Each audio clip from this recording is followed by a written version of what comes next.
There's a particular kind of cruelty that comes wrapped in laughter, not the good-natured ribbing between friends at the general store, or the gentle teasing that binds a community together. No, I'm talking about the kind that strips a person down to nothing while a crowd watches, the kind that makes a woman's hands shake when she reaches for a doorknob, knowing what waits on the other side.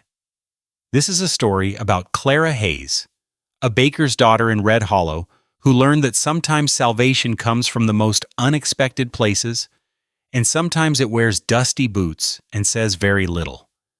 It's about the moment when one person's quiet witnessing can change everything, because being truly seen, even once, can remake a life. The bell above Pritchard's door wouldn't stop ringing in Clara's ears. She'd push through anyway, clutching her foolscap proposal, feeling every eye in the packed store turn toward her like compass needles finding north. "Well now," Pritchard's voice carried to the back shelves. "Look who's come begging." Her fingers went damp against the paper. The afternoon crowd ranchers' wives with their shopping baskets. Men loitering by the tobacco went quiet with that particular stillness that meant they were settling in for a show. "I have a business proposal. Mr. Pritchard," her voice came out steadier than her hands. "A payment plan for supplies. I've written business proposal." He plucked the paper from her, held it up to the light streaming through the window. "From someone who can't even manage her own—" His eyes traveled deliberately down, then up. "Portions." Someone in back sniggered. "If you're watching from a place where folks still believe a person's worth shows up in how they treat someone who can't fight back, I reckon you and I understand the same things about decency and dignity." Pritchard cleared his throat like a schoolmaster about to recite, "Requests extension for—" He paused, squinted at her handwriting. 200 pounds flour, 50 pounds sugar, 20 butters, 10 salt. His eyebrows climbed. "To reopen Hayes Bakery and establish weekly payment schedule." The woman near the pickle barrel, Mrs. Henderson, made a sound halfway between a cough and a laugh. "Weekly payments." Pritchard lowered the paper, peered at Clara over the top. "From what income?" "Exactly. Last I heard, your daddy's shop's been shut 3 months now." "I have orders." The words scraped her throat. "Mrs. Carlson wants 2 loaves weekly. The boarding house needs the boarding house." He said it loud enough for the back wall. "You hear that? Tom, she's got the boarding house." The man by the tobacco, Tom Wickett, shook his head, slow, grinning. "That's mighty ambitious. Mighty ambitious for someone who, well—" He didn't finish. Didn't need to. Heat crawled up Clara's neck. She could feel it, the flush spreading like spilled wine across her chest, her cheeks. The fabric of her dress pulled tight across her shoulders when she breathed. She focused on the jar of peppermint sticks on the counter, red and white stripes behind curved glass, and tried to count them. 7, 8, 9. "Tell you what concerns me." Pritchard folded her proposal in half, then quarters.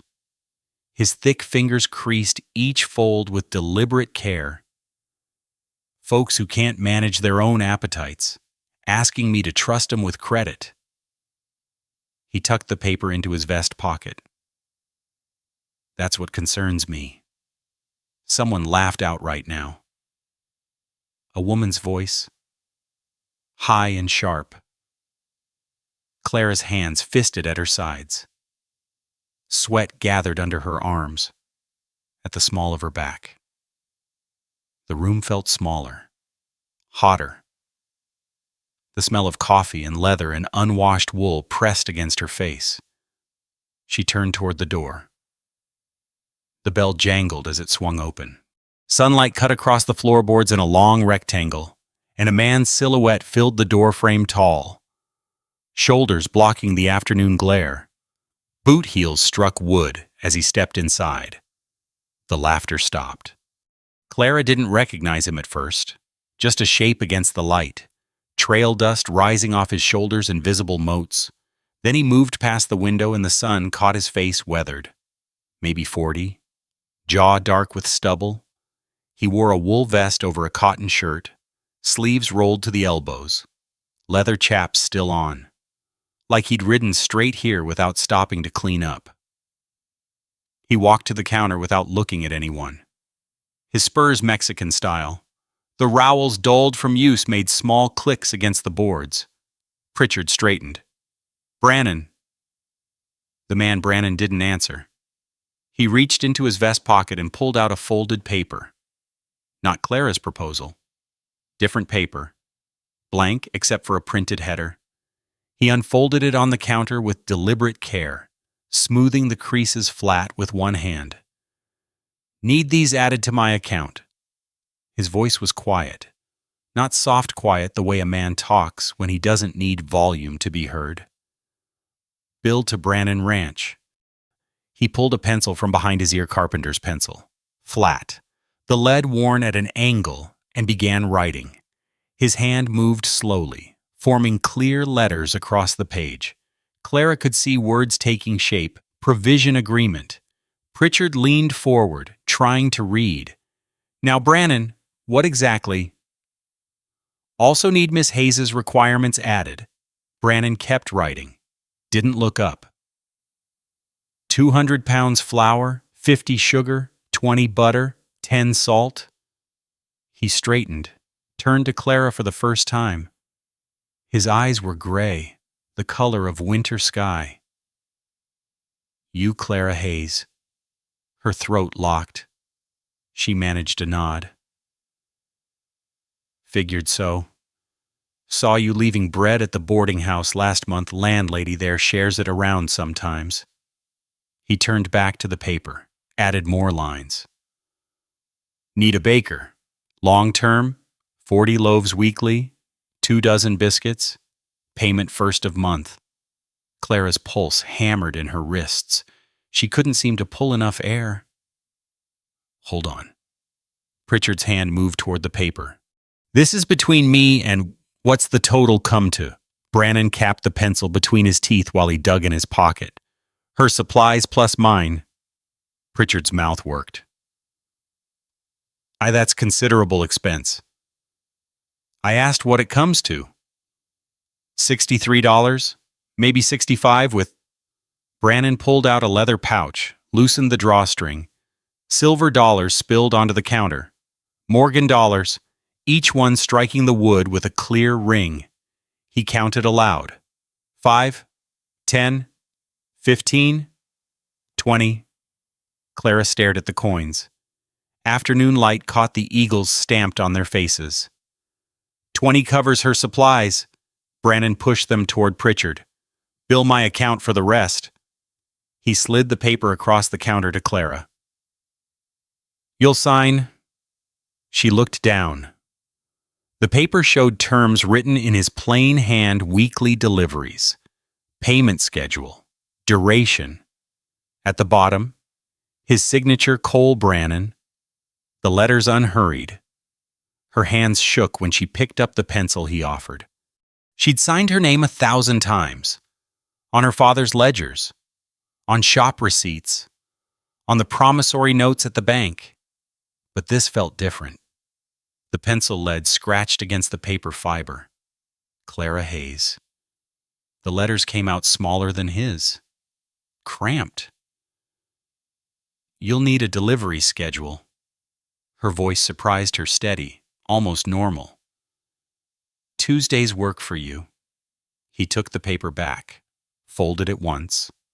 "Dawn's best, before the heat, but come whenever suits." Pritchard hadn't moved. His face had gone red above his celluloid collar, the yellow-tinged white standing out against his neck. "This is highly irregular. I'll need to verify." "Verify what?" Brannon's tone didn't change. "My account's good. You know it." "Yes, but then load the supplies?" He handed Clara the folded contract. The paper was still warm from his vest pocket. "I'll wait." The crowd had thinned without Clara noticing. Mrs. Henderson was gone. Tom Wickett had moved to the far corner. suddenly interested in a display of harness leather. The few who remained kept their eyes down. Pritchard's hands jerked toward the flour sacks stacked against the wall. "I'll need time to gather the quantities." "I'll wait," Brannon said again. Clara stood there holding the contract, feeling the weight of it. Heavy paper. His handwriting and hers. She could hear Pritchard moving behind the counter. The scrape of sacks across the floor. The rustle of canvas and rope. Brannon leaned against the counter, arms crossed. He didn't look at Clara again. But he didn't leave either. Just stood there like he had all day. Dust still on his chaps. His hat tipped back enough to show the sweat line in the band. 10 minutes passed, maybe 15. Pritchard loaded 4 canvas sacks into a wooden crate, tied the handles with rope. His movements were jerky, too quick. A bag of sugar split at the corner, and he had to rewrap it. When he finished, he stood there breathing hard through his nose. "That's the order." Brannon pushed off the counter, lifted the crate like it weighed nothing, started for the door. "Wait." Clara's voice came out hoarse. She cleared her throat. I don't know where your ranch is. For Tuesday." He paused, looked back over his shoulder. "North Road out of town. 12 miles. Stone house with a shake roof. Can't miss it." "All right." He nodded once. Then, just before he pushed through the door, "That bread you left at the boarding house last month, landlady gave me a slice. Best I've had since my mother's. That's why I came looking." The door swung shut behind him. The bell jangled. Through the window, Clara watched him load the crate into a wagon bed, untie a bay horse from the rail. He swung up into the saddle with the ease of long practice, touched his hat brim toward the store window, and rode off. The 20 silver dollars still sat on the counter. Clara looked at them, then at Pritchard. His face had gone from red to an odd grayish color. "I'll need those," she said. His hand trembled slightly as he pushed the coins toward her. Clara scooped them into her coin purse, feeling their weight. Real. Solid. Proof that something had just shifted in a way she didn't fully understand yet. She walked to the door, pulled it open. The bell rang cheerfully above her head. Outside. The afternoon sun felt different on her face. Warmer, maybe, or just different. Tuesday. Dawn. 12 miles north. A contract with her name on it. Still warm in her hand. Tuesday came dark and cold, 3 hours before dawn. Clara woke to the alarm clock's rattle in her rented room above the bakery and dressed without lighting the lamp. No sense wasting kerosene. Her fingers found the dress hooks by memory. The same calico she'd worn for 3 years now. Seams let out twice across the back. Downstairs in the empty bakery, Mrs. Guthrie owned the building. Rented Clara both the room above and use of the shop below. She lit a single candle. The brick oven still held warmth from yesterday's baking, coals glowing dull red beneath the ash. She added kindling, blue until flames caught, then set her father's wooden peels against the wall where she could reach them. The sourdough starter sat in its stoneware crock on the shelf, 27 years old, older than Clara herself. Her father had started it the year he opened the shop. She mixed flour and water, salt and starter, her hands moving through the rhythm without thought. 40 loaves, 2 dozen biscuits. She shaped the dough, set it to proof in the wooden baskets, and waited. By 5, the bread was in the oven. By 6, it was cooling on racks, the smell of it filling the empty shop. She wrapped each loaf in clean muslin, packed them in crates, then loaded the biscuits in a separate basket lined with oilcloth. The wagon waited in the alley.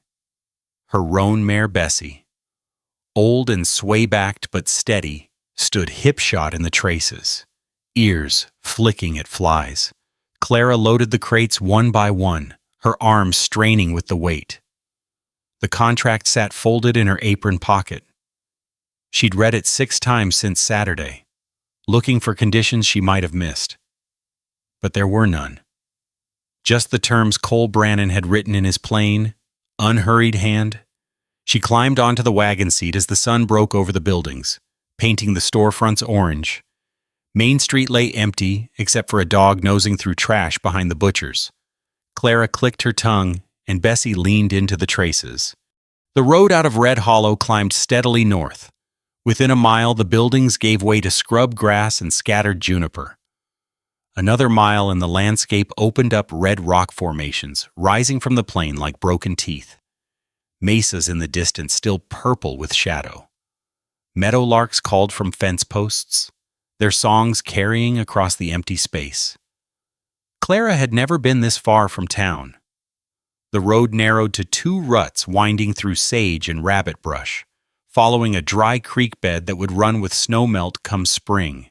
She counted landmarks, a lightning-split cottonwood, a stone cairn marking a property line, a windmill with broken vanes creaking in the breeze. At 12 miles, the road curved around a stand of scrub oak, and the ranch appeared. Stone foundation, wood frame, shake roof gone silver with weather. Not large, but solid, built to last. Split rail fences marked paddocks where horses grazed. Beyond the house sat a barn, weathered gray, and what looked like a bunkhouse or storage building.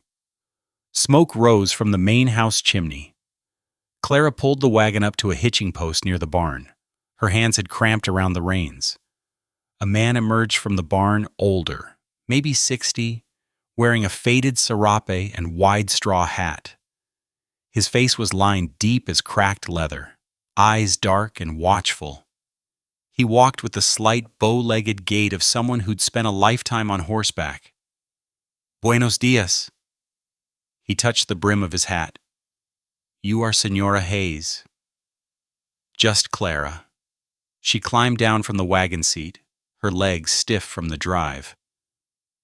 "Clara Hayes?" "Tomas Reyes." He moved to the wagon bed, peered at the crates. "The bread? Very good."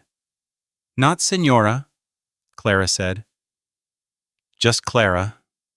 He smiled slightly, lifted one of the crates like it weighed nothing. "Senor Brannon. He is at the fence line.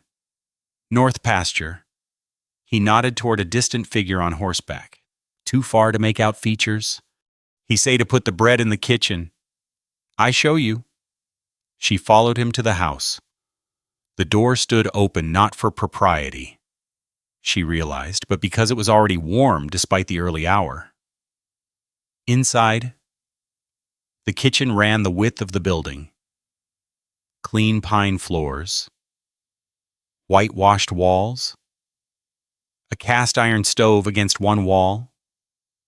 Shelves held tin plates and cups, a blue enamelware coffee pot, jars of beans and flour. Everything spare and organized. One plate sat in the drying rack by the sink, a single fork beside it. Tomas set the crate on the work table. "I bring the others. See. I can help." He waved her off, disappeared through the door. Clara stood in the kitchen alone, hearing the tick of a clock somewhere deeper in the house. Through the window she could see the north pasture, the figure on horseback moving along the fence line, too far to tell what he was doing. Checking posts, maybe, or wire? A small sound behind her. Clara turned and saw a child peering around the doorframe, a girl, maybe 8, with dark braids and enormous brown eyes. She wore a faded calico dress and no shoes. "Hola?"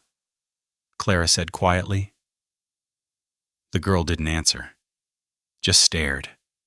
Then Tomas's voice called from outside, and she vanished like smoke. Clara was back in the wagon when Cole Brannon rode up. He sat his horse easily, reins loose in one hand, the other resting on his thigh.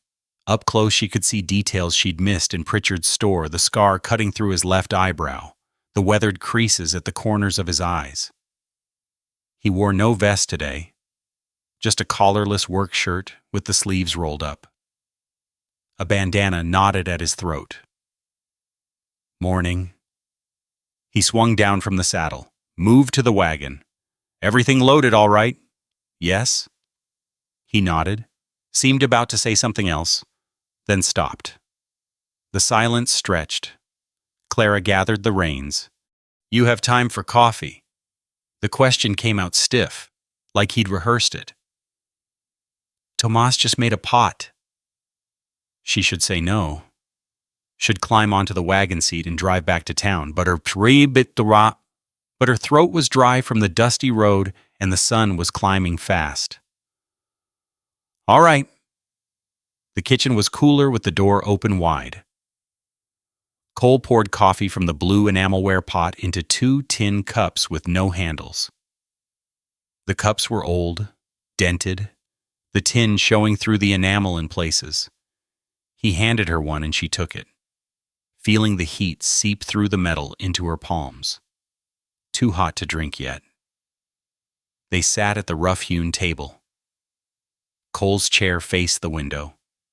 Morning sun bright already cut through the glass, catching dust motes suspended in the air. Neither of them spoke. The silence wasn't comfortable exactly, but it wasn't hostile either. Just careful, like 2 animals meeting at a waterhole, keeping distance. Clara sipped the coffee. Strong, bitter, better than the chicory she'd been drinking for months. Need to expand the herd, Cole said finally. Bringing in seasonal hands come fall, maybe 12 men, 15 if the market holds. He turned the cup in his hands. That's why I need consistent food supply. 40 loaves, Clara said, 2 dozen biscuits. To start, he looked at her directly for the first time since they'd sat down. Might need more come September. Can you scale up? The oven could handle 60 loaves if she staggered the baking. She'd need more flour, more sugar. But yes, she could. I reckon I can scale up. He nodded, seemed satisfied, drank his coffee. The clock ticked in the other room. I can do pies, Clara heard herself say. If there's fruit. Cole's cup paused halfway to his mouth. There's an orchard, past the barn, east side. Apples mostly, some plums. He set the cup down. Been neglected. Trees need work. I could look at them. You know trees. My father did. He taught me some. Cole pushed his chair back, stood. Orchards past the barn. Take what you want. What grows there? Anyway. He carried his cup to the sink. Tomas can show you if you want to look now. Clara stood as well, left her cup on the table. Through the window she could see the girl Elena. It must be watching from the barn door, half hidden in shadow. Next Tuesday, Clara said. Same time? Dawn's best, before the heat. He moved to the door, held it open for her. But come whenever suits you. She climbed onto the wagon seat, gathered the reins. Cole stood in the doorway, one shoulder against the frame, his face in shadow. Miss Hayes? His voice stopped her before she could click to Bessie. That contract? It's not charity. I know. Just making sure we're clear. She looked at him, really looked, meeting his eyes for the first time, gray as winter sky, direct but not unkind. We're clear. He nodded once and stepped back inside, The drive back felt shorter. The sun climbed higher, heat building despite the early hour. Clara let Bessie set her own pace, the reins loose in her hands.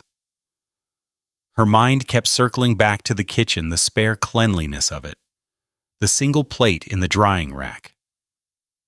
The way Cole had poured coffee like he didn't often have guests. And the orchard. Neglected, he'd said. Trees needing work.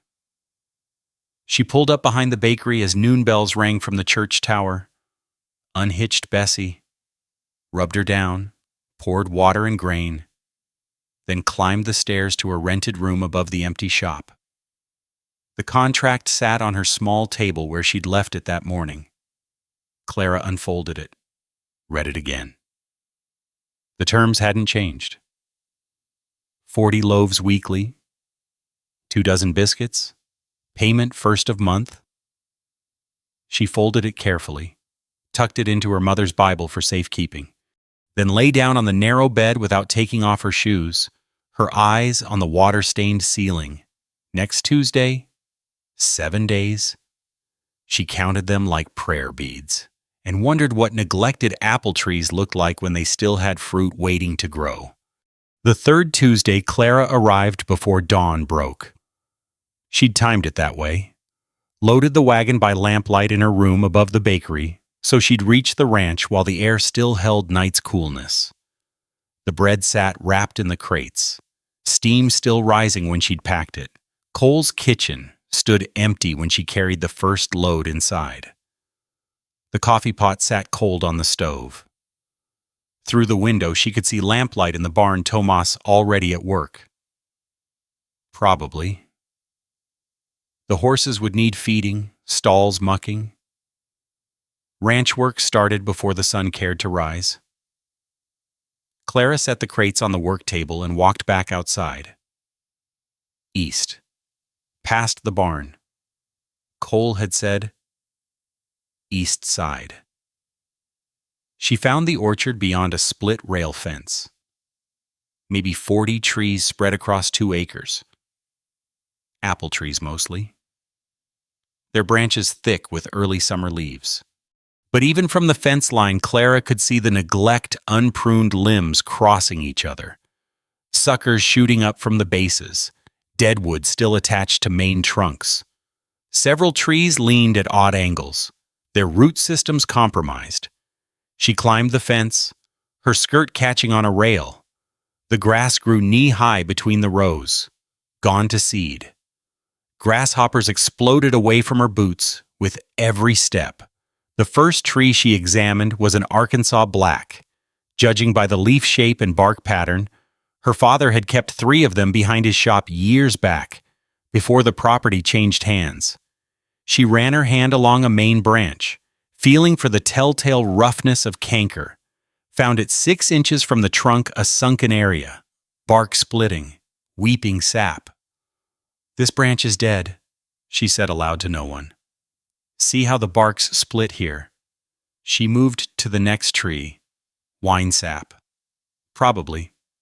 Better maintained than the first, but still showing signs of water stress. The leaves had that slight curl at the edges, the dull green that meant the roots weren't reaching deep enough, or the soil had compacted, or both. Clara walked the rows, cataloging problems. It took most of an hour. When she finished, she stood at the fence line again, looking back at the orchard with new eyes, not hopeless, not beyond saving, just neglected. Like a garden gone wild that still remembered how to grow things. The sun had cleared the mesas now, light slanting gold across the pastures. Clara turned toward the barn and nearly walked into the child. Elena stood 3 feet away, silent as a cat. She wore the same faded dress from last week, her feet still bare. In her hands, she held a gray kitten, its eyes barely open. "Hola," Clara said. The girl didn't answer, just held up the kitten like an offering. Clara knelt, her knees protesting. The kitten mewed, a sound thin as paper. Its fur stood up in tufts, still baby soft. What's his name? Elena's voice came out whisper quiet. No tiene nombre. No name yet. A head shake. Then, even quieter. Abuelo says I can keep him, if I feed him. That's a good deal. Clara stood, her knees cracking. You taking good care of him? A nod, fierce and quick. Good. Boot heels on packed earth. Clara turned and saw Cole walking from the house. A wooden ladder over one shoulder and something else in his other hand. He stopped when he saw her, his eyes moving from Clara to Elena to the orchard behind them. Thought you'd gone already, he said. Bread's in the kitchen. He nodded, shifted the ladder. What were you doing out here? Looking at your trees? His expression didn't change. He walked past her to the fence, leaned the ladder against a post, then held up what he'd been carrying, a pair of pruning shears, hand-forged. The blades dulled from use. Figured you might need these, if you were serious about helping. Clara took them, heavy, well-balanced. The wooden handles worn smooth where hands had gripped them thousands of times. Where'd you get these? They were here when I bought the place. Previous owner left most of his tools. Cole climbed the fence, dropped to the other side. You know what you're doing. He picked up the ladder, carried it into the orchard. Clara followed, the shears heavy in her hands. He stopped at the Arkansas black she'd examined first, the one with canker, and set the ladder against it. This one, he asked. That branch needs to come off. The whole thing, back to the trunk. She pointed with the shears. See where the bark's split? That's canker. It'll spread if you leave it. Cole studied the branch, then looked at her. You sure? I'm sure? All right. He steadied the ladder while she climbed. 3 rungs up, then 4, her skirt bunched around her knees. Improper. But there was no one to see except Cole and Elena. The branch she needed to cut hung at shoulder height when she braced her boot on the 5th rung. The shears bit into the wood with a sound like tearing cloth. Clara worked them back and forth. Sawdust falling onto Cole's hat below. The cut took maybe 2 minutes. When the branch finally came free, it crashed down through the leaves, hitting the ground with a thud that scattered grasshoppers. Next one's that sucker, Clara said, pointing to a vertical shoot growing from the trunk. And that deadwood at the top. They worked through the morning. Clara climbed, cut, called down instructions. Cole moved the ladder, carried away the fallen branches, asked occasional questions. His questions weren't challenges, just clarifications. Where exactly to cut? How much to take off? Whether to prune the roots or just the canopy? Elena appeared at mid-morning with a galvanized bucket of water and a gourd dipper. She set it in the shade of a tree and retreated to watch from 20 feet away. The kitten tucked inside her dress like a lumpy bundle. Clara drank first. The water tasted of metal and minerals, cold despite the rising heat. She passed the dipper to Cole and he drank, then poured what was left over his head, water streaming down his face and neck, darkening his shirt collar. You know trees, he said, wiping his face with his bandana.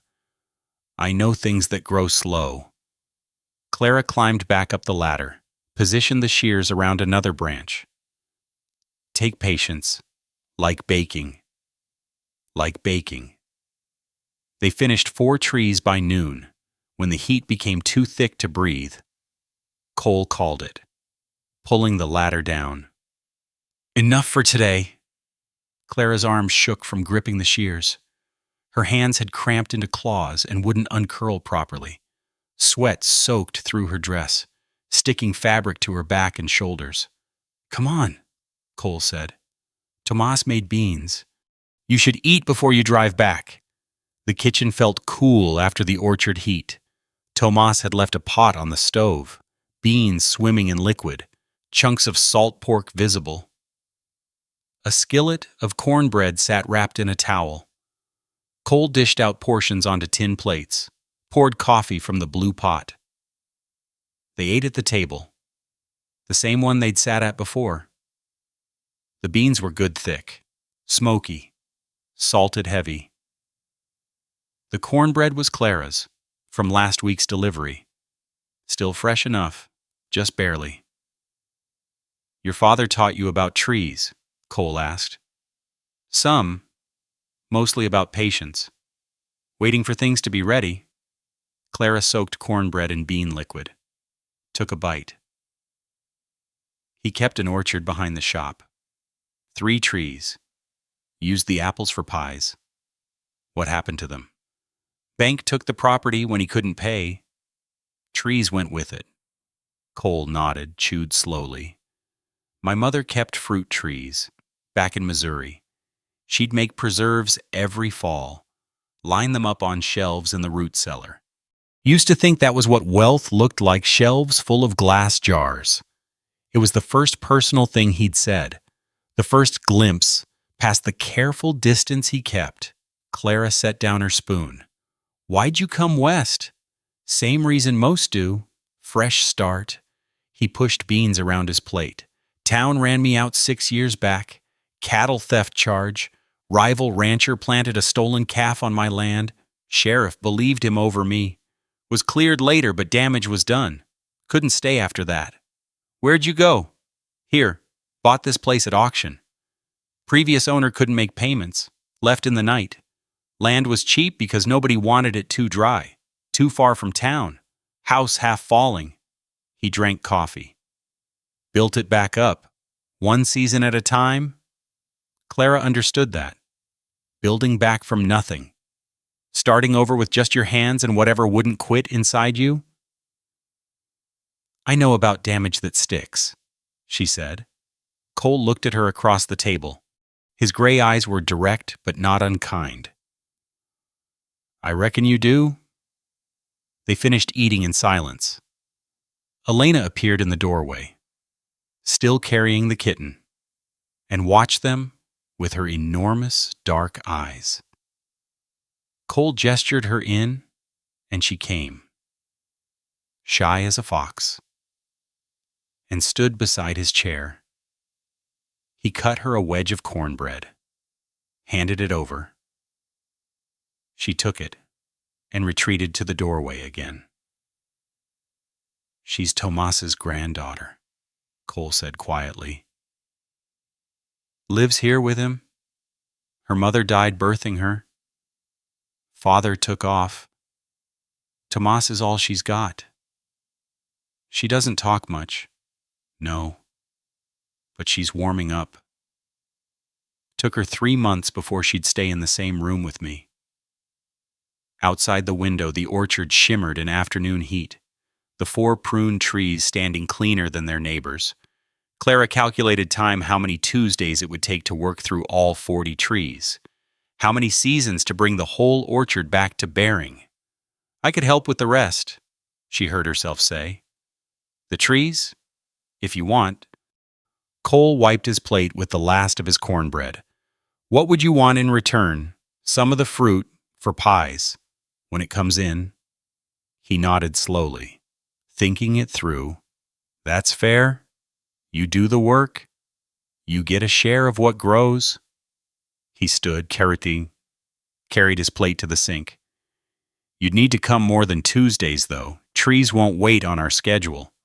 "I could come Thursdays, too, after morning baking." "All right, then." Clara stood, gathered her plate and cup. The contract in her apron pocket crinkled when she moved. She'd signed it 10 days ago. Already it felt like longer. "Thank you for the meal," she said. Cole nodded. walked her out to the wagon where Bessie stood hip-shot in the shade. He didn't help her climb up, just stood there while she gathered the reins, his thumbs hooked in his belt loops. "Miss Hayes?" he said as she clicked to Bessie. "That contract still stands, even with the orchard work. This is separate. You understand that? I understand." "Good." She drove back toward town, thinking about the 4 pruned trees, about glass jars lined up in a root cellar, about a child who'd lost everyone but her grandfather, about Cole's hand steadying the ladder while she cut away dead wood, about the 36 trees still waiting. The sun beat down on her shoulders, and the dust rose up behind the wagon wheels and somewhere ahead. Red Hollow waited with its narrow eyes and narrow judgments. But behind her, in the distance growing smaller, an orchard was learning to breathe again. The storm caught Clara halfway through unloading. She'd just carried the second crate into the kitchen when the sky went dark, not gradual, but instant, like someone had thrown a tarp over the sun. Through the window, she saw clouds rolling in from the west, purple, black, and low enough to scrape the mesas. Thunder cracked, sharp as a rifle shot. The first drops hit the roof like thrown gravel. Cole appeared in the doorway, his shirt already spotted with rain. "Leave the rest. Storm's moving fast." Clara ran for the wagon. Rain came down in sheets now, cold and hard, soaking through her dress before she'd taken 3 steps. She grabbed the last crate and stumbled back toward the house, water running into her eyes, her boots slipping in mud that hadn't existed 30 seconds ago. Cole met her at the door, took the crate. "Get inside." The kitchen felt dim after the bright morning. Rain hammered the roof, loud as hoofbeats. Through the window, Clara watched the storm swallow the landscape. First the barn disappeared, then the near pasture, until nothing existed beyond 20 feet of gray curtain. Lightning lit the world white for a heartbeat. Thunder followed, close enough to rattle the tin cups hanging from hooks. "Elena?" Cole called toward the back of the house. No answer. He set the crate down, wiped his face with his bandana. "She sleeps through storms, always has." Clara stood dripping on the floor, her dress plastered to her body, hair coming loose from its pins, water pooled around her boots. "Here?" Cole handed her a towel from a hook by the sink. Rough cotton, clean. "Storm will pass. They move through quick this time of year." She pressed the towel to her face, breathing the smell of lye soap. Her hands shook from cold now, not heat. The temperature had dropped 20 degrees in as many seconds. "Come sit on the porch," Cole said. "Rain's loud, but the roof's solid." The covered porch wrapped around the front of the house. A swing hung from the roof beams on hemp rope, oak planks worn smooth from use. Cole sat on one end, gestured to the other. Clara sat, keeping space between them, the swing swaying slightly under their combined weight. The rope creaked with each small movement. Rain fell like a solid thing. Clara could smell it metallic, sharp, mixing with the sage scent rising from wet earth. Beyond the porch edge, the world had vanished into gray. Lightning flashed over the invisible mesas. She counted. 1, 2, 3, 4, 5. Thunder rolled across the valley. "Mile away," Cole said, "moving northeast." They sat in silence. The rain changed pitch when wind drove it against the side of the house. Water overflowed from a rain barrel at the corner, spilling onto the ground in a steady stream. Clara's dress stuck to her back, to her arms, outlining every curve and fold of her body. She pulled the towel tighter around her shoulders. Town thinks I'm lazy, she heard herself say. The words came out before she'd decided to speak them. That I ate myself into this body. Cole didn't answer right away. He sat with his hands resting on his knees, watching the rain. Finally, town thinks lots of things, most of them wrong, but they think it. They do. Clara's throat felt tight. I thought if I was smaller, quieter, better they'd look past my body to see something else. Why should they have to look past it? Cole's voice stayed level. What if there's nothing to look past? What if you're fine as is? The words hit different than she'd expected. Not comfort, just fact, stated plain. I'm not fine, Clara said. You're what capable, hard-working, good at what you do. He turned to look at her. That's what I see. Don't need to look past anything to see it. Lightning flickered. Clara counted again. 3 seconds. Closer now. Thunder came like a door slamming. Town runs on appearances, she said. On family names and who your daddy was, and whether you fit what people expect. I know. They made me feel like I was failing just by existing. I know that too. Cole leaned back, the swing rocking gently. That rancher who got me run out, Jackson was his name. He came from old money. 3rd generation. I was nobody, but worked for wages. Saved 5 years to buy my first 20 head. When that calf showed up in my pasture with his brand on it, Sheriff didn't even question his story. He paused. Took 8 months for the truth to come out. By then I'd already left. Why'd you come back to this area? Didn't come back. Came here. Different county, different sheriff. Far enough from Jackson's land, he couldn't bother me. Cole pulled a pipe from his pocket, didn't light it, just held it, turning it in his hands. Bought this place for almost nothing because nobody else wanted it. Land's good, though. Just needed someone willing to work it. The rain eased slightly. Still falling, but softer. The roar becoming a steady drumming. Clara could see farther now, the barn materializing from gray, then the near fence line. We've been performing, she said quietly. Both of us. Trying to be good enough for an audience that won't clap no matter what we do. Cole nodded. Seems that way. I'm tired of performing. Yeah. They sat without talking. The swing creaked. Water dripped from the porch edge. Clara's dress was starting to dry in patches, stiff with dust that the rain had turned to mud. Her hair hung in damp ropes down her back. A sound from inside the house. Footsteps, light and quick. Elena appeared in the doorway, rubbing her eyes, her rag doll tucked under one arm. She looked at the rain, then at Clara and Cole on the swing. Is the storm done fighting? She asked. Her voice still thick with sleep.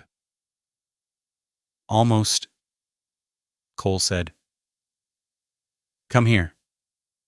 Elena crossed the porch and climbed onto the swing between them. She fit herself against Cole's side, her bare feet dangling.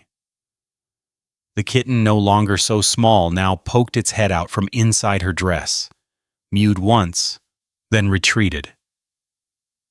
They sat like that. The 3 of them. Watching the storm move east.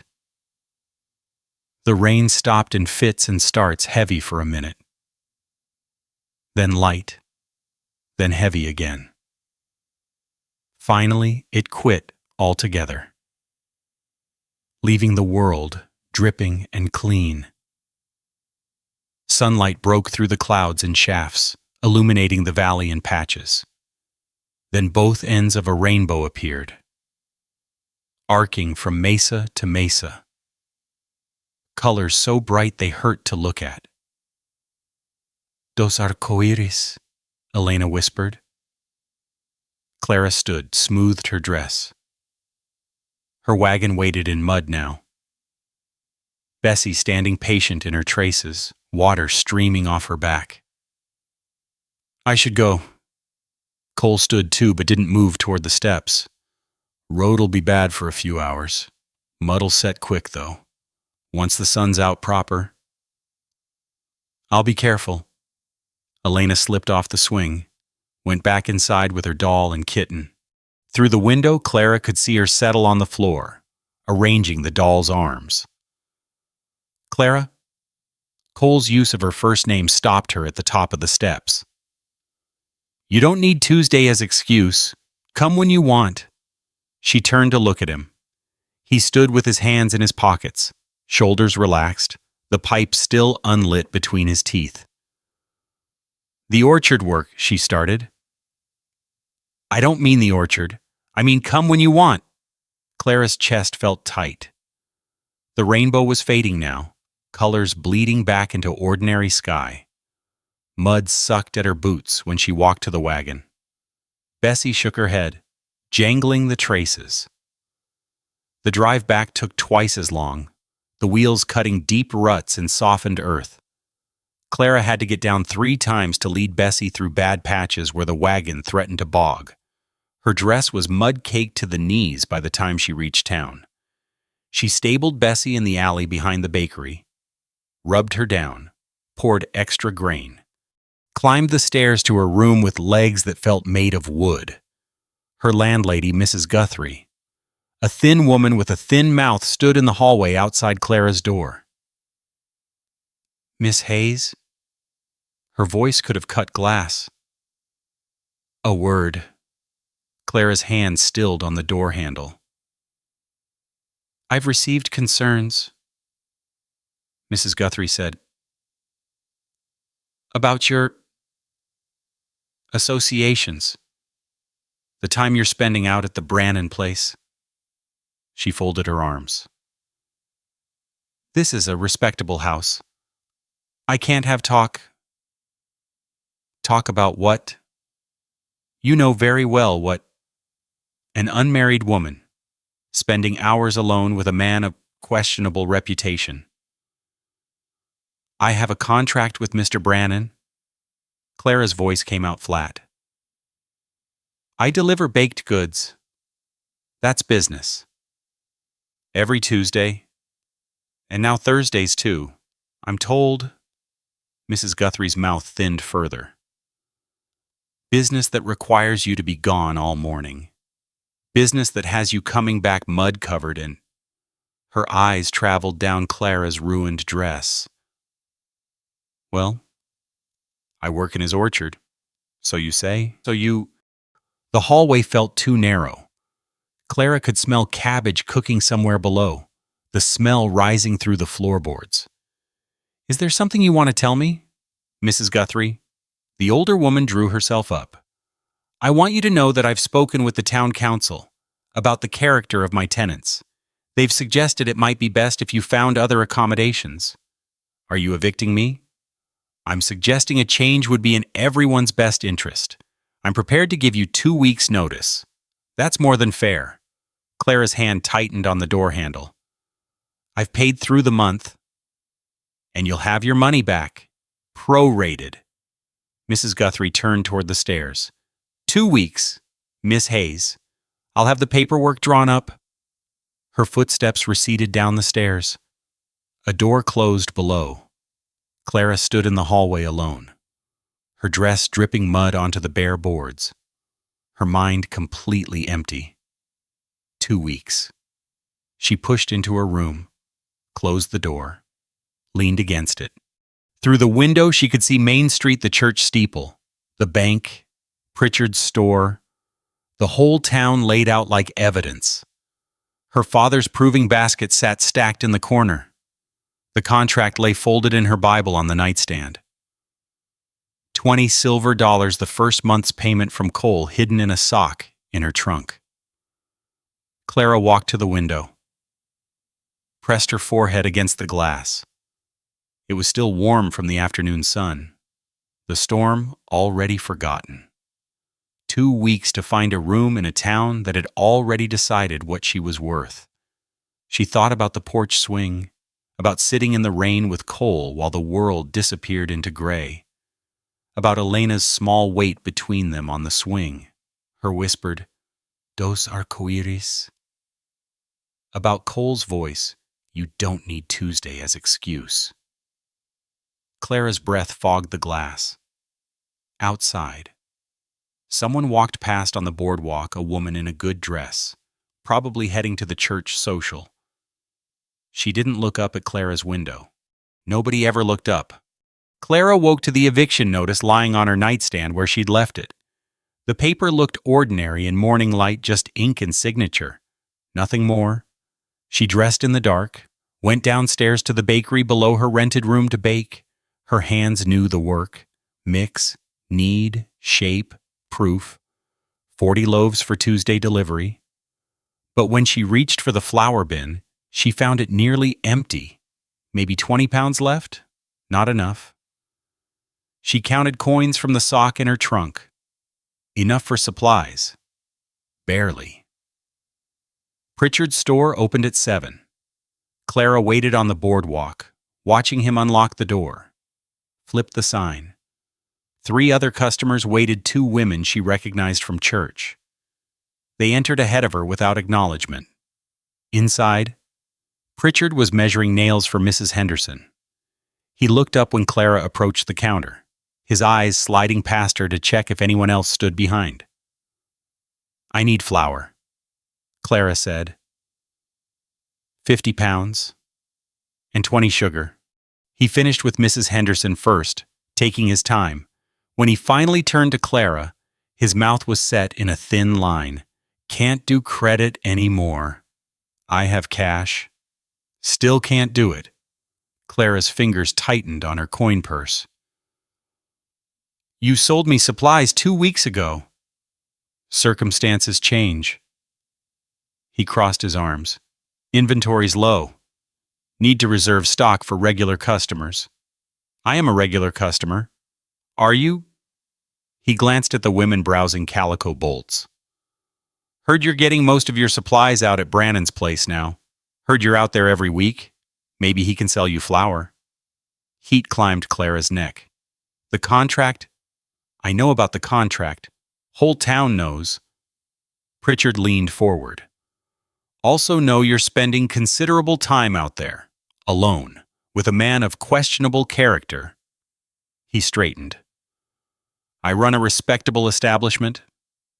Can't be associated with that kind of situation." The words hung in the air like smoke. Clara became aware of the silence. The women had stopped pretending to browse and were listening openly now. "I'll pay double," she said quietly. "Money's not the issue." "Then what is?" Pritchard's face hardened. "Told you, can't sell to you. You'll need to take your business elsewhere." There was no elsewhere. The only other general store was 15 miles south. Clara stood at the counter, her coin purse gripped tight enough to hurt. While the women watched and Pritchard waited for her to leave, she turned and walked out. The bell jangled cheerfully above her head. The bank was worse. Mr. Garrison saw her coming. Actually stood and closed his office door before she reached it. Through the glass window she could see him shake his head, mouth the word, "No." Clara knocked anyway. He opened the door 2 inches. "Miss Hayes, I'm quite busy." "I need to discuss my father's loan." "Nothing to discuss. Terms stand as written. I've been making payments. On time, every month." "Yes? Well?" He adjusted his spectacles. "The board has decided to reassess, given recent developments." "What developments? Your living situation? Your associations?" He cleared his throat. "The board feels the loan presents an unacceptable risk given your current circumstances." Clara's mouth went dry. "What does that mean?" "It means we're calling the loan due, full payment, 30 days. He started to close the door. "Wait, that's $340. I can't." "Then I suggest you make arrangements. The door clicked shut. Through the glass, she watched him return to his desk, pick up a pen, begin writing as if she'd already ceased to exist. Clara stood in the bank lobby, her hands hanging at her sides. A clerk at the next desk studied his ledger with intense focus. The door to the street stood open. Bright morning sun slanting across the threshold. She walked out. Kept walking. Past the dry goods store, past the milliner's, past the church with its white steeple pointing at heaven like an accusation. Mrs. Carlson stopped her outside the post office. "Clara, dear, I'm afraid I won't be needing bread deliveries anymore. My sister's visiting from Denver, and she's offered to do our baking." A pause. "I hope you understand." Clara nodded because her throat had closed. The boarding house manager caught her on the steps when she returned to her room. "Miss Hayes, Mrs. Guthrie asked me to remind you 2 weeks, and she'd appreciate if you'd be discreet about your comings and goings." By Thursday afternoon, Clara had nowhere to buy supplies, no customers except Cole's Ranch, and a bank demanding full payment on a debt she'd need 3 years to clear at current rate. She sat in her room above the empty bakery and stared at the proving baskets. Her father's hands had shaped them, weaving willow withes into perfect circles. She ran her fingers along the rim of one, feeling where the wood had worn smooth. The church social. It started at 4. Clara could see people gathering on the lawn from her window, women in their good dresses, children chasing each other, men standing in clusters talking. Maybe if she showed them she was still respectable, still part of the community. She was on her feet before she'd finished the thought. Her good dress hung in the wardrobe, dark blue calico with a bustle, 5 years old but carefully maintained. She put it on, pinned her hair, looked at herself in the small mirror above the wash basin. The woman looking back was pale, her eyes red-rimmed from lack of sleep, but decent, presentable. The church lawn was full when she arrived. Clara recognized everyone, the women she'd grown up with, the men her father had sold bread to, the children she'd watched grow. They stood in clusters, talking, laughing, plates balanced in their hands. Mrs. Patterson saw her first. Her smile flickered, then fixed in place like a mask. "Clara, how unexpected?" Other women turned. The conversations didn't stop, exactly just changed pitch, became more pointed. Clara forced herself forward. "I thought I'd—" She realized she'd brought nothing, had forgotten entirely that socials required contributions. "I should have brought something." "Don't worry about it, dear." Mrs. Patterson's voice carried across the lawn. "We have plenty. More than enough." She paused. "Though I am surprised to see you. Given everything." "Given what?" Mrs. Patterson glanced at the other women, drawing them into conspiracy with her eyes. "Well, your situation. We've all been quite concerned." "Concerned about what?" "About your reputation. Dear, a woman alone, spending so much time with—" She lowered her voice. "With Mr. Brannan. You understand how it looks." Clara's hands fisted in her skirt. "I have a business arrangement." "Of course you do." Mrs. Henderson joined them, her voice syrupy with false sympathy. "But you must understand how people talk. An unmarried woman, hours alone with a man with a past." She leaned closer. "We only want what's best for you." "What's best for me?" "Perhaps," Mrs. Patterson said carefully. "It would be better if you found other employment, other arrangements, something more suitable." The circle of women had tightened around Clara without her noticing. She could smell their perfume, their hair oil, the faint scent of mothballs from dresses kept in trunks. Behind them, the men had stopped talking and were watching now too. "Suitable how?" Clara's voice came out smaller than she'd intended. "Away from Mr. Brannan," Mrs. Patterson said. "Away from situations that might compromise your virtue. We're a God-fearing community. We have standards." The word virtue hung in the air. Clara felt it like a slap. "My virtue," she said slowly, "isn't compromised. Yet," Mrs. Henderson said it quietly. "But dear, you must see how isolated you are out there. How vulnerable. These things start innocently enough." "What things?"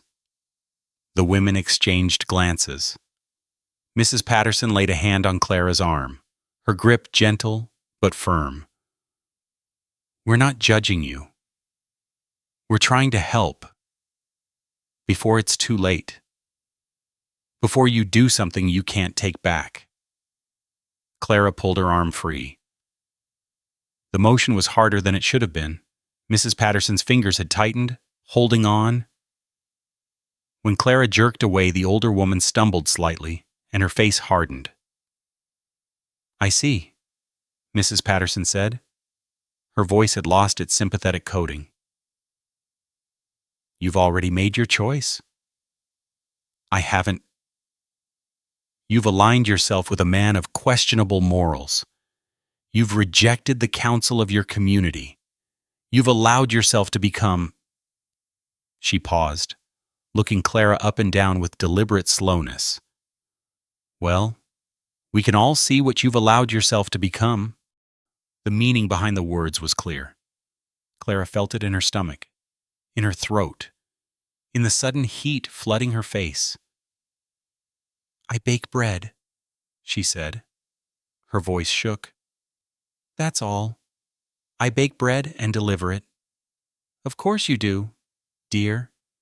Mrs. Henderson's smile was knife-thin. "And we're sure Mr. Brannan appreciates your—" bread. Laughter. Quiet, controlled, but unmistakable. It rippled through the women like wind through grass. Clara backed away. Her heel caught on something, a tree root, maybe, or just her own feet betraying her, and she went down hard, landing on her hands and knees in the dirt. Her skirt ballooned up, showing her petticoat, her stockings. Someone gasped. Someone else laughed outright. She scrambled to her feet, her palms stinging, dirt ground into her good dress. The women watched with expressions ranging from pity to satisfaction. The men had turned away now, granting her the mercy of not witnessing her complete humiliation. Clara ran. She made it to the street before the tears came, stumbled past the bank, past Pritchard's store. Her vision blurred. Made it up the stairs to her room and slammed the door, leaning against it, sliding down until she sat on the floor. Her palms burned where she'd caught herself. Little stones embedded in the skin, leaving red marks. Dirt streaked her dress, her good dress. The only nice thing she owned. Ruined now. Everything ruined. A sound outside her door. Footsteps. Then Elena's voice. High and clear. "Señorita Clara Abuelo says we should wait. Are you in there?" Clara pressed her face into her drawn-up knees. Didn't answer. "He says Señor Brannan has rooms." Elena continued through the door. "He says you should come home with us." Home. The word cracked something inside Clara's chest. Clara woke before dawn and made her decision in the dark. She packed her trunk first dresses, her mother's Bible, the sock with remaining coins, then her father's tools, the wooden peels, the proving baskets, the sourdough starter in its stoneware crock wrapped in newspaper and tucked into a box with hot stones to keep it warm. She carried everything downstairs to the wagon, moving quietly so Miss Guthrie wouldn't hear. The bakery stood empty, the oven cold. Clara ran her hand along the work table one last time, feeling the grooves her father's hands had worn into the wood over 30 years. Then she locked the door and left the key on the sill. Bessie knew the road now. Clara let her find her own pace through the darkness, the wagon creaking beneath the weight of everything Clara owned, which wasn't much. One trunk, one crate of tools, one box with the starter keeping warm. The sun broke over the mesas as she reached the ranch. Smoke already rose from the chimney. Through the kitchen window she could see lamplight, movement. Someone was awake. Clara pulled the wagon up to the house and sat there, reins loose in her hands. Her chest felt hollow. She'd made the choice driven here with everything she had, but now that she'd arrived, her throat closed around the words she'd need to say. The door opened. Cole stood backlit in the door frame, shirt sleeves already rolled up, coffee cup in hand. He looked at her, at the loaded wagon, and his expression didn't change. "Morning," he said. Clara climbed down. Her legs felt unsteady. Her voice cracked. She cleared her throat. "I need to talk to you." "Come inside." The kitchen smelled of coffee and wood smoke. Elena sat at the table, braiding her doll's yarn hair. She looked up when Clara entered, her eyes going wide. "Tomas said you might come," Cole said. He poured coffee into a tin cup, handed it to Clara. "Said the town council's been making things difficult."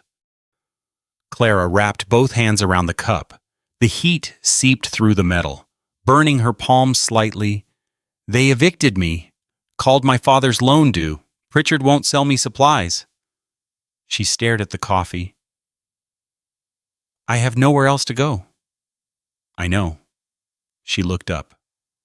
Cole leaned against the counter, his own cup held loosely, his face unreadable. "I can't just—" Clara started. "I can't impose on your—" "It's not an imposition." He set his cup down. "I've been thinking about this. The business is expanding. I'm bringing in seasonal hands come fall, and that's more mouths to feed, more baking." He crossed his arms. "Makes sense to have the baker on site. Saves you the drive. Saves me the uncertainty of supply. Business." He was framing it as business. "I'd pay rent," Clara said quickly, "through baking. Extra loaves, whatever you need. I'd earn my keep." "That's the idea." Cole pushed off from the counter, walked to the back hallway. "Come on, come. I want to show you something." Clara followed, Elena trailing behind. The hallway was narrow, 3 doors on each side. Cole stopped at the second door on the right, pushed it open. The room was small but clean. A window faced east, morning light already streaming through, golden and warm. An iron bedstead stood against one wall, covered with a wedding ring quilt in faded blues and greens. A small table sat beneath the window, and on the wall, freshly installed, a shelf at exactly the right height for proving baskets. Clara stood in the doorway, her hands gripping the frame. The shelf was pine, planed smooth, brackets sturdy, new, built recently. "I put that up 2 weeks ago," Cole said quietly. "After you mentioned needing space to expand operations." He gestured to the window. "East light's best for judging dough rise. That's what my mother always said." Clara walked to the window, ran her fingers along the sill. No dust. Someone had cleaned recently. The quilt on the bed, she recognized Elena's uneven stitches along one edge, mixed with someone else's more practiced hand. Elena helped make that, Cole said. Tomas found the fabric. I can't sew worth a damn, but I cut the squares. The hollow feeling in Clara's chest cracked. You made this for me. I made it for a baker who might need a room. He stayed in the doorway, giving her space. Whether that's you or someone else, well, I was hoping it'd be you. Elena squeezed past Cole, ran to the bed, bounced once on the edge. See, I told you we have rooms. Clara sat on the bed beside her. The mattress was firm, corn-husked by the feel of it, recently restuffed. The quilt smelled of lye soap and sunshine. Through the window she could see the orchard, the pruned trees standing cleaner than their neighbors, and beyond that the barn where Tomas kept his quarters. This is a business arrangement, Clara said. The words came out steady. I need that understood. I pay my way through work. Equal partnership. Cole nodded. I'll draw up papers. Equal shares. Of expanded operations. Not just room and board for labor. His eyebrows rose slightly. You want partnership papers? Yes. All right then. He turned toward the hall. I'll write it up. You can review the terms. An hour later, they sat at the kitchen table with a new contract between them. Cole had written it in the same plain hand as the first one, but this document was different. Partnership agreement, it said across the top. Below that, terms laid out in neat columns, Clara's responsibilities baking, orchard management, Cole's responsibilities supplies, equipment, land access, profit sharing 50-50 split on any sales beyond ranch needs. And Clara read this part twice equal voting rights on all business decisions. You're giving me half, she said. I'm buying consistent supply and expansion capacity. You're providing skilled labor and expertise. Cole turned the paper so she could read it better. That's equal value. Deserves equal stake. Clara picked up the pencil he'd set beside the contract. Her hand shook slightly when she signed her name, Clara Hayes. The letters looked small next to his signature, but they were there, legal, binding. There's one more thing, Cole said after she'd set the pencil down. He didn't meet her eyes. That's the business part, the contract part. But I'd be lying if I said that's all I'm hoping for. The kitchen went quiet. Even Elena, playing with her doll in the corner, seemed to sense the shift and went still. I won't pressure you, Cole continued. You decide timeline. You decide if ever. For now. He gestured to the contract, to the house around them. You have a home, workspace, partnership. The rest, he shrugged. The rest happens if it happens. Or it doesn't. Clara's throat felt tight. Why are you doing this? Doing what? Offering me? She gestured helplessly. All of this? The room? The partnership? Because you're good at what you do? He said it simply.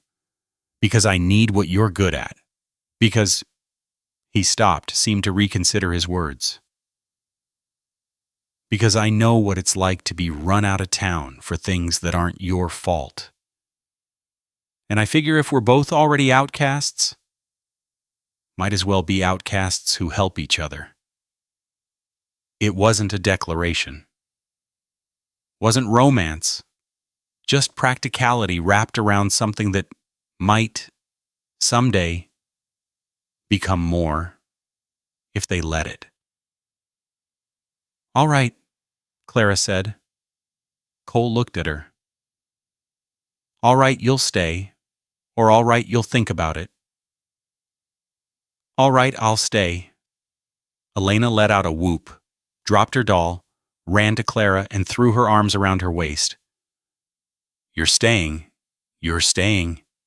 Tomas appeared in the doorway, took in the scene and nodded once. Bueno. I helped bring in your things. See.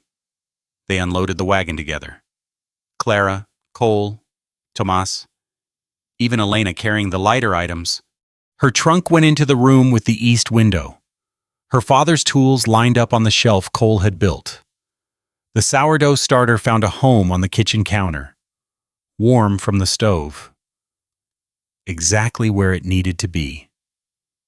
By evening, Clara's few possessions had been distributed through the house like they'd always belonged there. She stood in her new room, looking at her dresses hanging from pegs on the wall, her mother's Bible on the small table, the proving baskets on their shelf. Home. Elena had called it home. The word still felt foreign, too big to fit in Clara's mouth. But maybe that would change.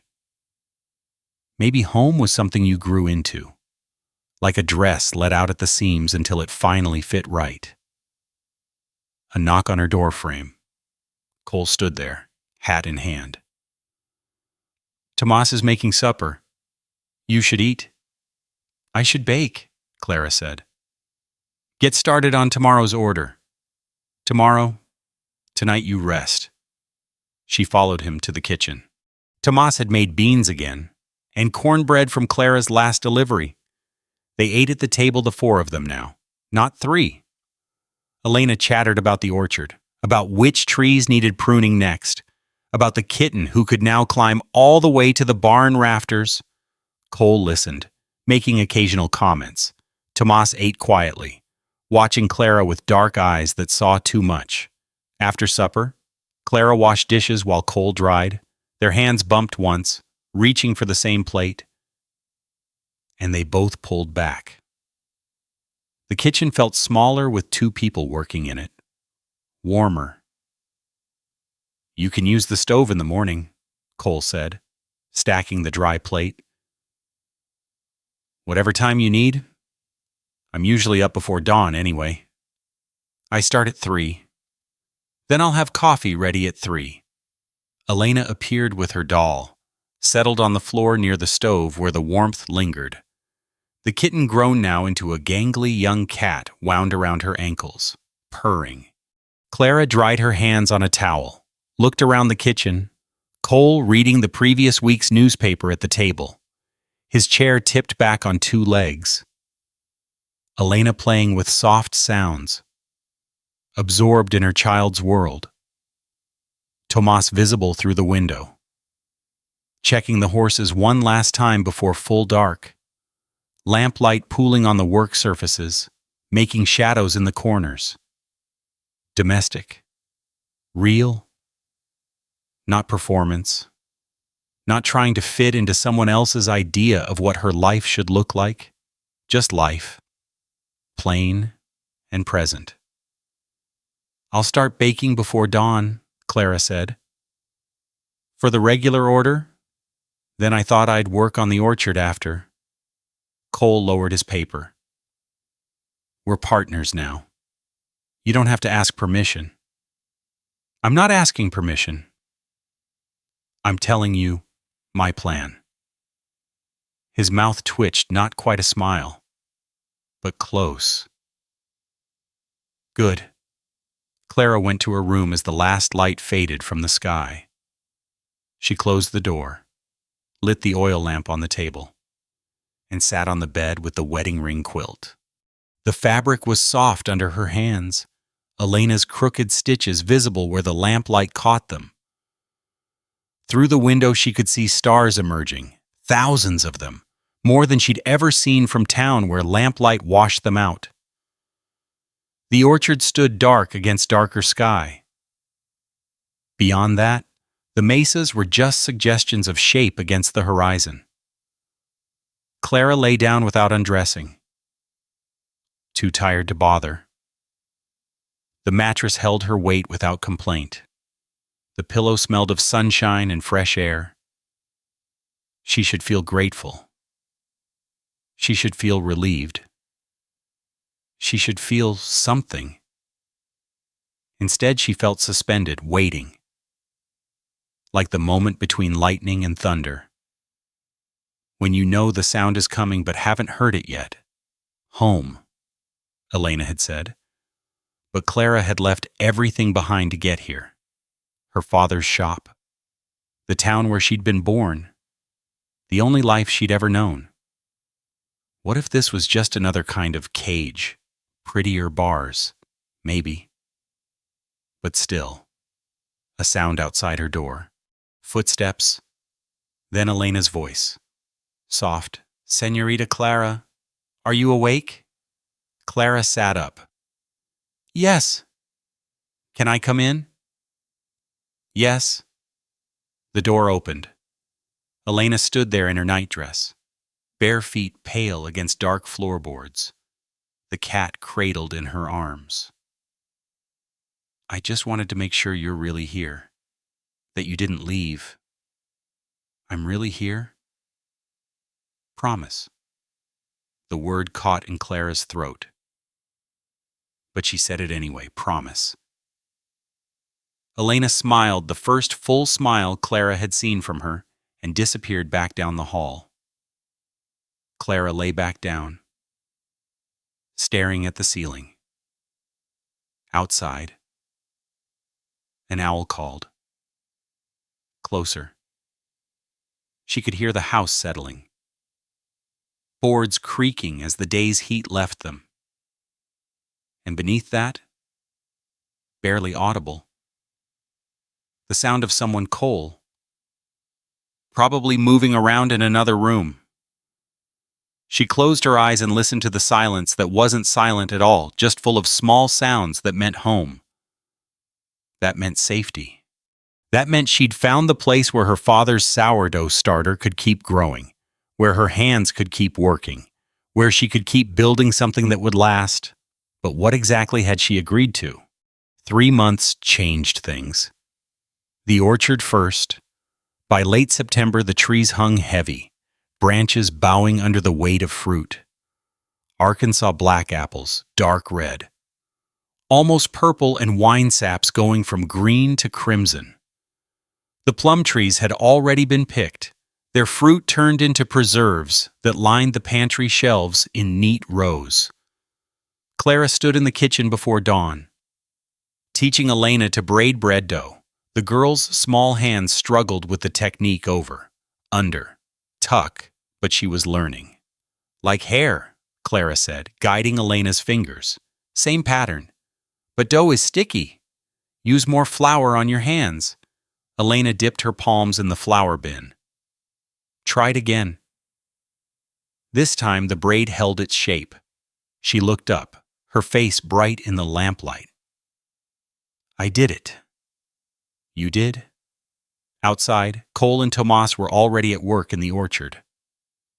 Through the window, Clara could see them moving between trees with bushel baskets, picking by dawn light. They'd been at it since Monday. The harvest couldn't wait on anyone's schedule. Fruit ripened when it ripened.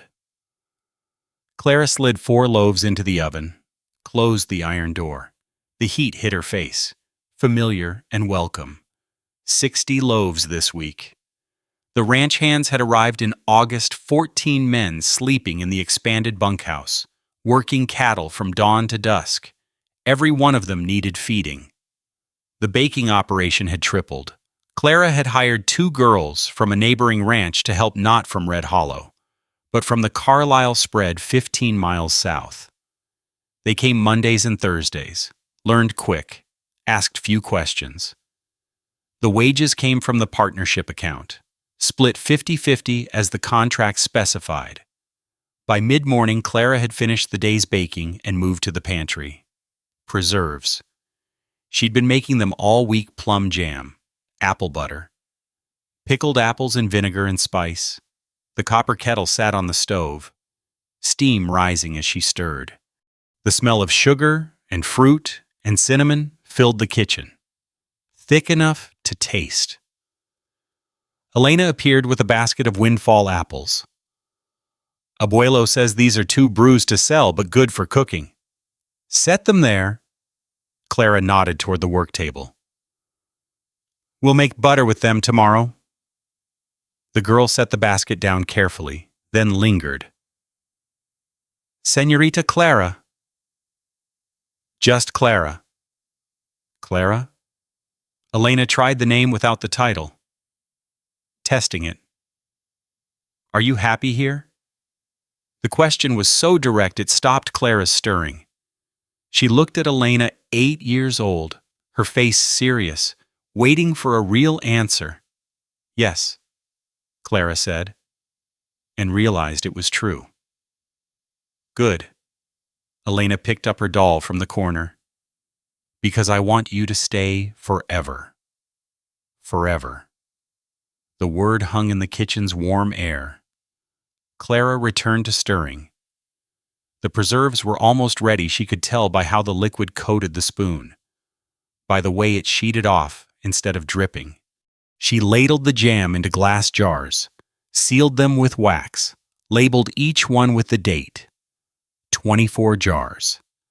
They joined the others on the pantry shelves, plum, apple, grape from wild vines Tomas had found along the creek bed. By noon, Cole appeared at the kitchen door, his shirt stuck to his back with sweat, dust in his hair. We need to make a supply run. You want to come? Clara hesitated. Red Hollow. She hadn't been back since the day she'd loaded her wagon and left. Or I can go alone, Cole added quickly. Just thought you might want... No. Clara untied her apron. I'll come. They drove in together, the wagon bed empty, ready for loading. The road was the same road Clara had traveled dozens of times, but it looked different now, smaller somehow, less significant. She sat beside Cole on the wagon seat, their shoulders not quite touching, watching the landscape roll past. Red Hollow appeared over a rise. The church steeple first, then the building spreading out from Main Street. Cole pulled the wagon up to Pritchard's store, set the brake. I can wait out here, Clara said. You're coming in. Cole climbed down, came around to her side, didn't offer his hand, just stood there, waiting. Clara climbed down on her own. Her legs felt steady. Her hands weren't shaking. Inside, the store smelled the same coffee, leather, pickles. But it felt different, smaller, less important. Pritchard looked up from behind the counter. His face went through several expressions in quick succession: surprise, discomfort, resignation. Brannon? Miss Hayes? Need supplies, Cole said. He pulled a list from his pocket. 100 pounds flour, 50 sugar, 20 salt, 10 pepper. Coffee, make it 5 pounds. Pritchard took the list, read it over. That's considerable order. We're running a considerable operation. A pause, then Pritchard nodded. I'll get it together. Take maybe 20 minutes. We'll wait. They browsed while Pritchard assembled the order. Other customers came and went. Mrs. Henderson, who looked at Clara and quickly looked away. Tom Wickett, who nodded to Cole and ignored Clara entirely. A woman Clara didn't recognize, who stared openly. Clara studied a display of fabric bolts, not because she needed fabric, but because her hands needed something to do. The calico was pretty blue with small white flowers. She ran her fingers over it, feeling the weave. Footsteps behind her. Clara turned and found Mrs. Patterson standing there, the minister's wife, the woman who'd spoken about virtue, about standards, about Clara's compromised morals. They looked at each other. Neither spoke. Finally, Mrs. Patterson cleared her throat. Miss Hayes, She stopped, started again. My daughter? She's been asking about baking lessons. She saw the preserves you sold to the Carlisle Ranch and, well, she'd like to learn? Clara waited. Didn't help her. Would you be willing to teach her? Mrs. Patterson's face had gone pink. I'd pay. Of course, whatever your rate is. The old Clara, the one who'd lived above the bakery, who'd begged for credit at this counter that Clara would have agreed immediately, would have been grateful for the business, for the acknowledgement. This Clara was different. Send her out to the ranch, Clara said. Tuesdays and Thursdays, $2 a lesson. Mrs. Patterson blinked. $2? That's my rate? For teaching? Clara held the woman's gaze. If that's acceptable, have her come Thursday, 8 in the morning. She'll need an apron and she'll be working, not just watching. Yes. All right. Mrs. Patterson looked like she wanted to say more, but she just nodded and turned away. Pritchard had the order ready. Cole paid from the partnership account cash, not credit. They loaded the supplies together, working in silence, the wagon bed filling with sacks and crates. The drive back felt shorter than the drive in. Clara sat beside Cole, watching the sun drop toward the mesas, painting everything gold. Neither of them spoke much, didn't need to. At the ranch, Tomas helped unload. Elena came running from the barn, the cat now fully grown loping behind her. Did you bring candy? No candy, Cole said. But there's coffee. You can smell it if you want. Elena pressed her face to the coffee sack, inhaled dramatically, made a face. Smells like dirt. That's coffee. Supper was simple beans again, cornbread, sliced tomatoes from the garden. They ate on the porch because the kitchen was too hot from the day's baking. Clara sat on the steps, her plate balanced on her knees, watching darkness gather in the valley. Behind her, Cole sat in one of the chairs Tomas had built in August rough pine, functional. Elena was already asleep inside, worn out from a day of following the harvest workers. Been thinking, Cole said after they'd eaten in silence for a while, about expanding the orchard. Maybe plant another 20 trees come spring. Clara swirled the last of her coffee. What kind? Was thinking cherries, or more apples. What do you think? Cherries are harder, need more water. We've got the creek? True. They fell quiet again. Night sounds filled the space's crickets. A distant coyote, the horses moving in the barn. Clara set her plate aside, leaned back against the porch post. Her body ached from the day's work. Good aching. The kind that came from using muscles the way they were meant to be used. Clara. Cole's voice was quiet. Can I ask you something? You can ask. Are you happy here? The same question Elena had asked. Clara looked at the stars more visible now that full dark had come. Thousands of them. Layered deep. Yes, she said. I am. Good. A pause. Because I was thinking about us, about this. He gestured vaguely at the ranch around them. It's working. The partnership. The business. All of it. It is. And I was wondering. He stopped. Started again? No rush. Want to be clear about that. But I'm building with you in mind. For the long term. Just wanted you to know that. Clara's chest felt tight. Not with panic. With something else. Something that felt like possibility. I know, she said quietly. I'm building too. Good. They sat in silence. After a while, Cole stood, stretched. I should check the horses before bed. I'll clean up here. He paused at the top of the steps. Clara? Yes. I'm glad you came here. That's all. Just wanted to say it." He left before she could answer. Clara listened to his boot heels on packed earth, growing fainter. Then she gathered the dishes and carried them inside. The kitchen was dark except for one lamp left burning low.